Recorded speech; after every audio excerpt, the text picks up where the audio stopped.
Assalamualaikum warahmatullahi wabarakatuh. Jumpa lagi bersama saya, host dari Motivasi BMI. Apa kabar kalian semua, para subscriber dan para pendengar? Semoga baik-baik saja tanpa kurang suatu apapun, amin. Dan semoga hari-hari kalian menyenangkan sesuai dengan harapan-harapan kalian. Wow. Hai. Oke. Hari ini saya ingin membawakan cerita lagi, guys. Apa itu ceritanya? Ada seorang kawan seorang narasumber yang dia bercerita tentang kisah nyatanya, yaitu kita namai saja Mbak Mawar. Nah, Mbak Mawar ini berasal dari Jawa Barat.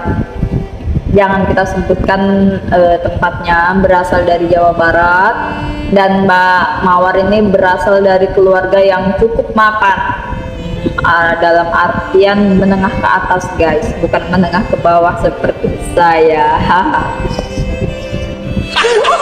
Nah, Mbak Mawar ini menikah beberapa tahun. Mbak Mawar nggak punya anak, jadi suaminya selingkuh lagi. Nah, setelah suaminya melakukan itu dan menikah, Mbak Mawar ini seperti putus asa, guys. Mbak Mawar ini seperti nggak punya tujuan hidup lagi, guys. Jadi Mbak Mawar ini untuk melupakan semuanya, memori-memori kenangan dia, pokoknya dia ingin move on lah ya, bahasa kerennya itu. Mbak Mawar ini memutuskan untuk menjadi seorang TKW. TKW di mana? Di Hong Kong. Nah, setelah melewati proses dan ujian, akhirnya Mbak Mawar ini terbang ke Hong Kong, guys.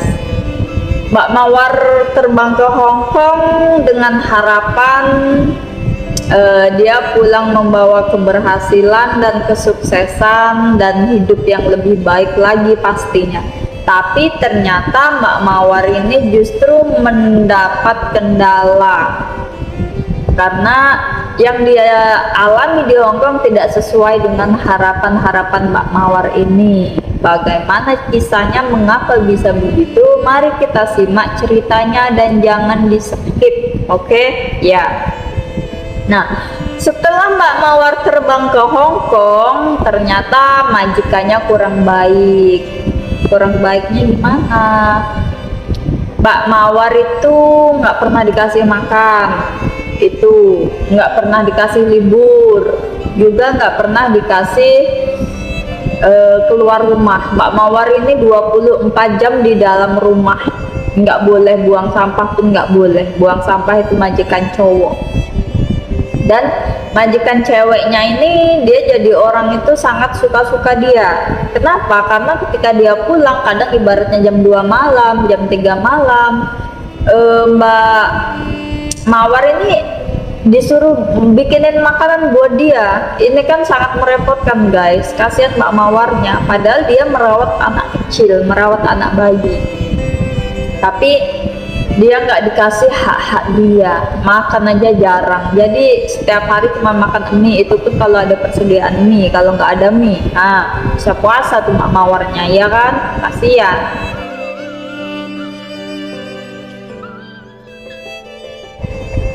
Kemudian di situ sekitar 1 bulan, di rumah itu sekitar 1 bulan, di rumah majikan itu, majikan cowoknya ini dipecat dari pekerjaannya.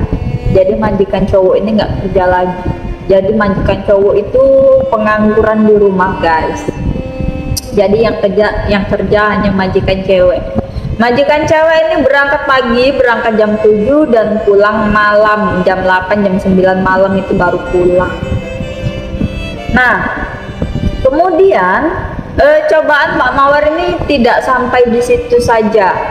Mbak Mawar ini harus merawat bayi, harus ada majikan cowok di rumah.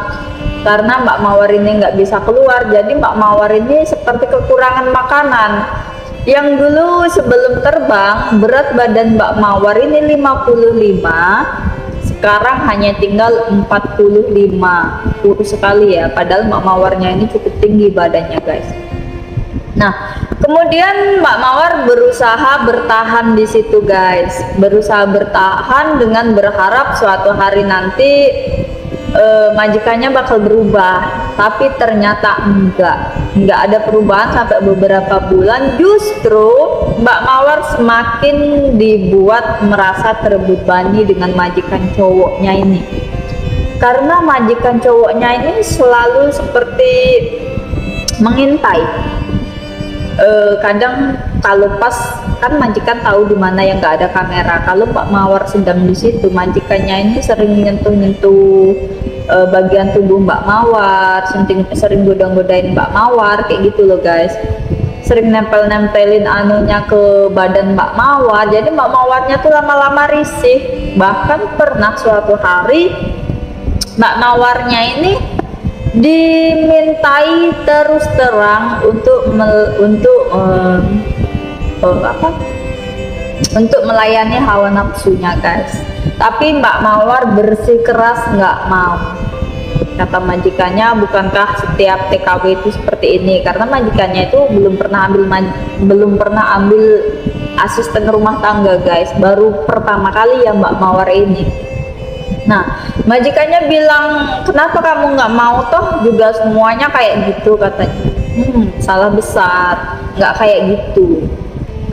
Terus Mbak Mawarnya ini udah bener-bener marah. Mbak Mawarnya lari ke dapur dan ambil pisau, bilang sama majikan cowok, kalau kamu macem-macem saya berani tusuk kamu atau anak kamu yang saya jadikan itu. Kata Mbak Mawarnya ini, saya bakal ceritakan semua, bahkan saya bisa manggil polisi sekalipun buat melaporkan kamu kalau kamu melakukan hal tidak baik terhadap saya, kata Mbak Mawar. Jadi majikannya ini mungkin rada-rada takut ya, karena tahu seperti apa hukum di Hong Kong ini. Nah, kemudian mantan kok jadi ke mantan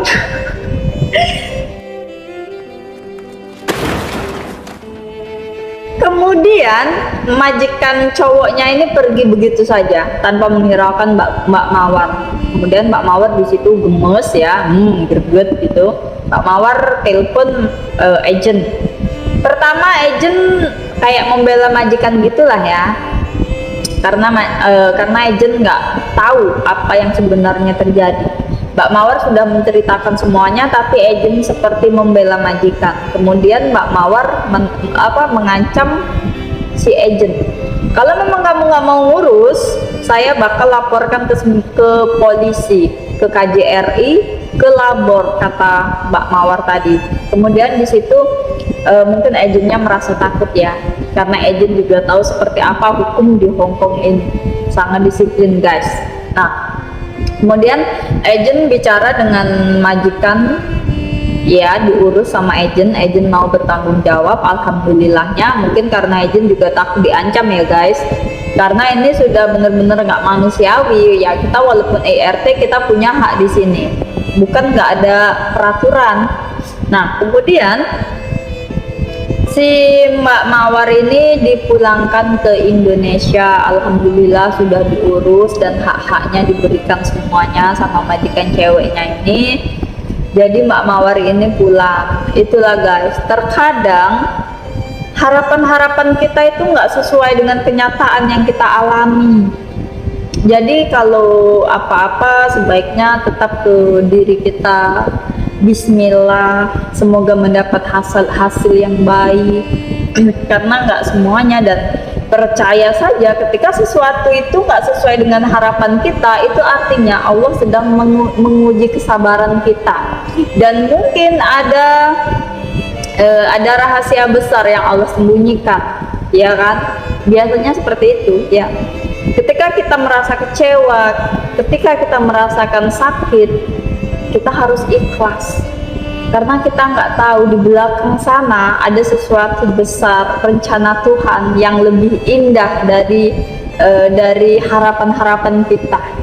Jadi intinya harus ikhlas, awali semua dari diri sendiri, perbaiki diri, dekatkan diri dengan Sang Pencipta ya.